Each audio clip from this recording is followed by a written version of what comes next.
kasih. Jadi saya mau lebih diikat oleh kasih Tuhan. Bapak Ibu, ketika saya dipercaya oleh pemimpin Pak Akir untuk membawakan sesi ini, saya langsung bertanya sama Tuhan, Tuhan, aku harus bawain apa? Karena kan bukan, kalau di komsel kan ada bahan komsel ya, tinggal kita pelajari, ya kita harus alami juga ya, dapat pengertian apa dari Roh Kudus, kita bisa bagiin ke teman-teman di komsel.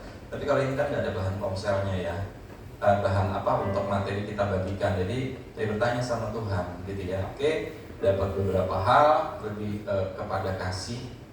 Ternyata pas Pak Rudi dikonfirm, pas ke Acang itu aku kaget gitu ya, aku langsung nengok ke belakang, ada Bu Foni.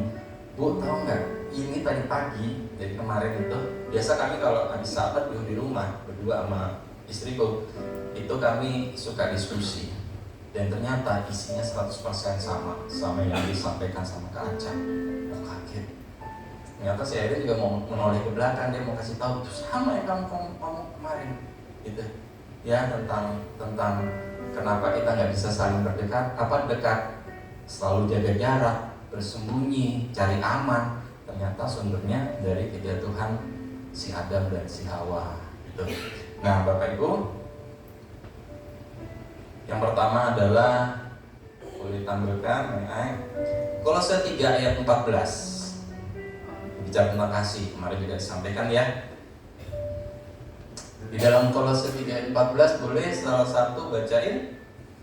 Kolose 3 ayat 14. Dan di atas semuanya itu, kenakanlah kasih sebagai pengikat yang mempersatukan dan menyempurnakan. Nah, ada tiga hal.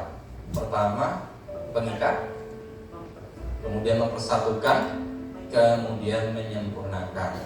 Pengikat, ya misalnya kalau ketika kita menikah, Bapak Ibu, itu diikat dengan janji Tuhan. Ternyata janji Tuhan sama janji manusia beda. Kalau manusia itu bahasa Inggrisnya promise, kalau Tuhan itu janjinya bersifat covenant. Itu ikatan yang gak bisa diputus oleh apapun. Dan waktu mau merenungkan beberapa waktu yang lalu, covenant itu Bapak Ibu, walaupun suami istri berantem, akhirnya memutuskan cerai, mungkin secara tubuh sepertinya mereka terlepas, tapi covenant itu gak pernah terlepas.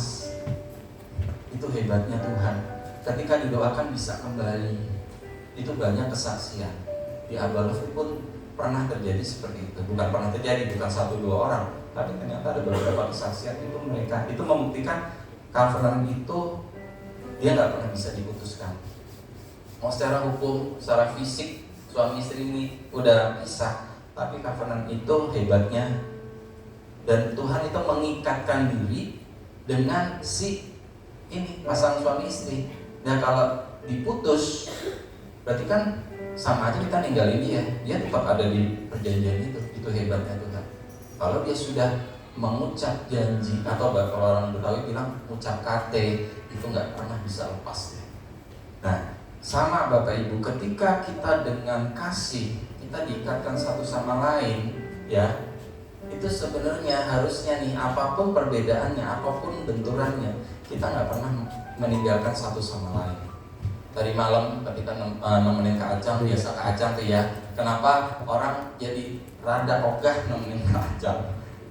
Selain rada galak, selalu dia punya pertanyaan yang apa adanya dan kita nggak pikir. Dia bilang, Dre, itu temanya kenal lebih dekat.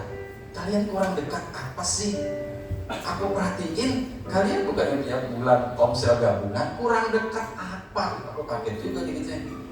Kurang dekatnya di mana, Andre? Aku ketawa, tapi dia tanya sambil ketawa-ketawa sih gitu kan.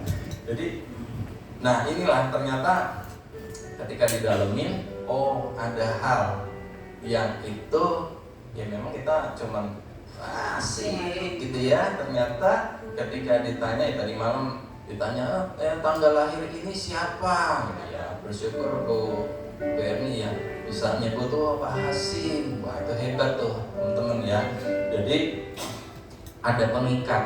Ketika ada kasih Tuhan, dipastikan loh ya, hubungan kita ini kasih, bukan ada kepentingan. Kata Kak Acang, gue mau jualan barang nih, Nah, kalau lo beli, ya oke, kita terus. Ya, tapi kalau oh maaf ya, gue nggak butuh, oh udah, gue cari orang lain kan, nggak hubungan sama dia lagi, cuma pernah kenal, tapi karena ada kasih Tuhan, itu diikat. Bolak-balik. Saya sama Airin ribut besar, tapi sampai hari ini tetap berjalan karena ada kasih, ada covenant, ada pengikat yang tetap nggak bisa kemana-mana. Tetap balik lagi, baikan lagi. Itu pertama, dipastikan kasih Tuhan itu mengikat kita satu dengan yang lain. Ada mempersatukan, poin mempersatukan. Ketika ada kasih, ya, jadi bukan satu tuh karena bajunya kembaran, gitu ya. Ini yang kaos ini kembaran sebenarnya, udah lama aku nggak pakai.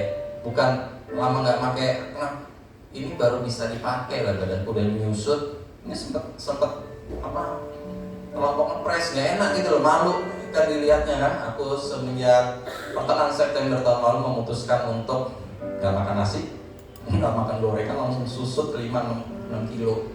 Dan ini terus, banyak olahraga susut. Aku mau terusin lagi, masih ada sekitar 4-5 kilo lagi lah PR-nya, sampai 70 kilo lah teman-teman. Nah, mempersatukan bukan karena bajunya sama. Kadang jujur nih, ngeliat komsel Pak Godang, kalau komsel gabungan atau retail bajunya sama, sampai aku sama dia, kita bikinkan. Tapi buat aku bukan masalah bajunya.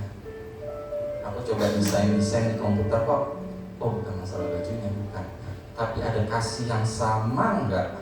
Kasih Tuhan Yesus, kasih yang bisa terima, kasih agape ya, kasih yang enggak bersyarat, satu arah aja.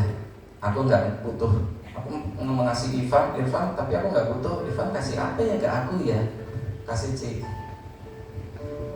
Irfan kasih apa ke aku enggak. Tapi ketika ada kasih Tuhan, mempersatukan. Karena ada kasih Tuhan, kita ada duduk di sini 2 hari semalam. Dipastikan ada kasih Tuhan yang mempersatukan kita. Kemudian yang ketiga, menyempurnakan. Kata menyempurnakan itu, Bapak Ibu, seringkali aku beberapa kali di Komsel kejadian era tahun sebelum Covid. Dianggap nggak sempurna, nggak bisa ini, nggak bisa itu, nggak Kami berdua bukan sarjana. Aku 2 semester aku tinggalkan kampusku sampai bapakku nangis gitu ya. Dianggap nggak seperti itu, dianggap apalagi nggak punya anak, dianggap apalagi jauh ekonominya dari mereka, dianggap kurang. Tapi ketika ada kasih Tuhan, sebenarnya kita dipakai untuk menyempurnakan orang lain. Nah itulah tubuh Kristus. Itu tadi malam nangkep aku, baru dinyampe itu. Dengan keberadaan kita sebagai kuping, sebagai tangan, sebagai kaki, itu jadi sempurna. Coba deh, ambil cutter apa-apa, kau gandeng, potong sabut telinganya, sempurna nggak? Nggak sempurna. Tapi karena ada kasih Tuhan, dikasih satu telinga lagi di sini, sempurna, seimbang. Justru yang satu bisanya satu bisa main drum, satu bisa main keyboard, satu bisa main gitar. Coba satu aja jalan, nggak seru. Tapi ketika satu masing-masing punya skill, punya talenta, ketika dijadiin satu main, itu harmonis banget itu. Itulah namanya kesempurnaan, karena ada kasih Tuhan, Bapak Ibu. Jadi dipastikan kasih Tuhan itu yang mengikat, mempersatukan, serta menyempurnakan komunitas sel Bintaro. Dipastikan kasih Tuhan di atas menjadi dasar di mana kita berpijak, dan di situ kita terus diikat. Apapun perbedaan kita nggak akan pernah tercerai-berai. Mempersatukan bukan karena seragam, dan kemudian menyempurnakan, maksudnya melengkapi gitu loh Bapak Ibu. Aku sama Airin beda sekali, di latar belakang yang beda. Ya, Airin Chinese Medan, tapi yang bukan orang yang Chinese Medan main labrak-labrak. Malah dia keluarganya sehalus orang Jawa. Tapi keluargaku, bapakku Solo, ibuku Lumajang, Jawa Timur. Kasarnya luar biasa. Bapakku tuh Solo tapi kasar, Bapak Ibu. Ibuku, ada apa bisa didatengin orang-orang itu dilabrak loh. kami bertumbuh dari keluarga yang berbeda. Kalau aku sama Air ini, ayo kita omongin. Tapi buat dia, nggak dulu. Gitu. Dari ibu kita juga beda ya, tapi karena kasih Tuhan tadi kami bisa menjadi lengkap. Kemudian Filipi 2 ayat 1 sampai 8. Boleh di ya. Nah, boleh dibacakan satu orang?